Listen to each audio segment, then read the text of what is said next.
ज्ञानतिमिरान्धस्य ज्ञानाञ्जनशलाकया चक्षुरुन्मिलितं येन तस्मै श्रीगुरवे नमः। श्री श्री सीतारामलक्ष्मण हनुमान की जय। I have brought for you a very exciting verse from the Sri Rama Raksha Stotra series. This is verse number 20 and a fantastic verse, a little difficult to pronounce, yet very beautiful in its meditation. So without delay, let's look at the verse. ātta sajja dhanuṣāviṣuspṛśāvakṣayāśuga niṣaṅga saṅginau rakṣaṇāya mama rāmalakṣaṇāvagrataḥ pathi sadaiva gacchatām. What I'd like all of us to do is to close our eyes and visualize this verse. Of course, you can look into the description later or the video later to actually go word by word on the verse.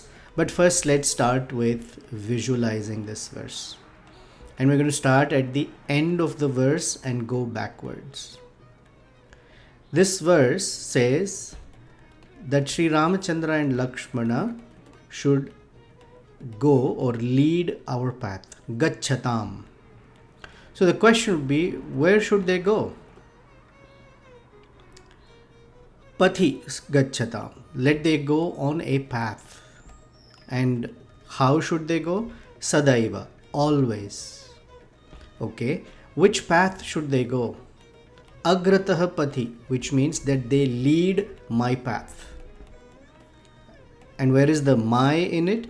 Mama pathi agratah sadaiva gacchatām. Okay. Why should they lead my way? Rakṣaṇāya, for protecting me. So the second line of the verse, or the second half of the verse is rakṣaṇāya mama rāmalakṣaṇau. So Rama and Lakshmana, both of them. Agratah pati sadaiva gacchatām. May Rama and Lakshmana always lead my path for protecting me. Okay. Should they just be walking on the path ahead of me? Should they be doing something? Oh yes, of course. I pray that they ātta sajja, that they are very alert, ātta, sajja, and prepared. And prepared how? Dhanuṣāv, with the bows. Dhanuṣāv is dual, both of them holding their bows in their hands. Spṛśāv, that they are touching with the other hand. So on the left hand they are holding their bow, with the right hand touching the arrows. Spṛśāv. And what kind of arrows? Akṣaya, āshuga, niṣaṅga. That these arrows are unlimited. They never end. It's not like Ramachandra and Lakshmana are fighting on my behalf and suddenly they figure out that they're finished with their arrows. No, these quivers, niṣaṅga, provide unlimited, akṣaya, and readily available, āshuga. They are constantly filled with readily available arrows. Saṅginau means that the quiver is tied or touching them. It's tied to their bodies. So visually, let's see that may Sri Ramachandra and Lakshmana, who are holding a bow in their left hands, and with their right hands touching the feathers of arrows that are right behind in their quivers, and these quivers provide them unlimited supply of arrows. May such Rama and Lakshmana in this position of, or in this stance of protection, always lead my path. Now a servant generally leads the path of the master and shows them where to go.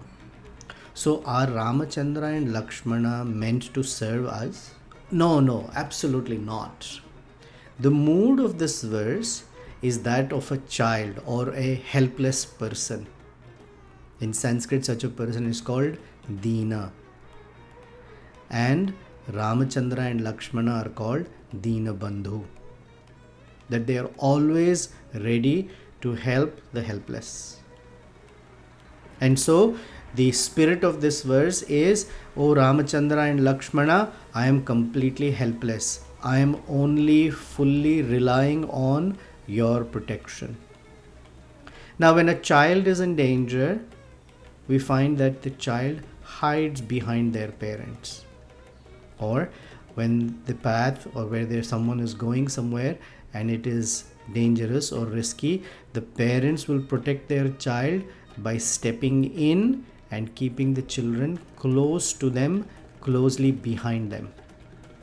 So this verse is asking Sri Ramachandra and Lakshmana to be our eternal protectors, always ready, because we are tiny, insignificant children or helpless under their shelter. And by their shelter, we are completely worry-free. Isn't that a wonderful verse? And there is another verse coming up that is in the same spirit of praying to Ramachandra and Lakshmana, and I'll see you soon.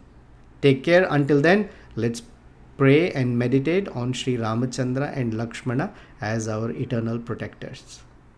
Thank you.